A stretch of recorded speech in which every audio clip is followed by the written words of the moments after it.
Okay. ఈ rapid fire round మీరు ready అయితే మనం స్టార్ట్ చేద్దాం. డన్. ఓకే. ఫస్ట్ పదం వచ్చేసి గతం. పాస్ట్.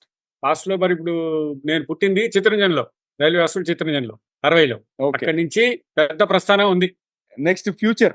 భవిష్యత్. భవిష్యత్.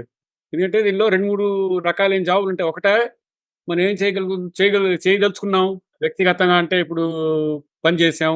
ఏవో కొన్ని వచ్చు చెప్తుంటాను ఎవరికైనా అంటే ఫర్నేస్ సైలించి ఎల్‌పీజీ ఎలా మారాలి? బర్నర్ ఏం కావాలి? ఫర్నేస్ ఎందుకు? కొలుంటే ఫర్నేస్. బాయిలర్‌ని మరి ఆవిరి యంత్రం అనొచ్చో తెలీదు నాకు. అలా ఉంటే చెప్తాను. ఇంకోటేంటంటే అది మ చాలా వ్యక్తిగతం. హ్మ్. అంటే ఆఖరికి ఇప్పుడు అవన్నీ ఇప్పుడు వదిలేయండి. తర్వాత ఎప్పుడో మాట్లాడదాం. ఎందుకంటే అవి ఆధ్యాత్మికలోకి పోతాయి. ఆ! ఓకే. హ్మ్. రైట్. నెక్స్ట్ గ్రహాంతర వాసులు. వాటిని నమ్ముతారా మీరు? గ్రహాంతర వాసులు ఏలియన్స్? అయ్యా! గ్రహాంతర వాసులు ఉంటారు. ఎందుకుండరు? యాహ్! మనకి వాళ్ళెలాగ గ్రహాంతర వాసులో వాళ్ళకి మనం గూడా ఓ వేరే ఏదో అనుకుంటారు వాళ్ళు. ఇంకొక మాట.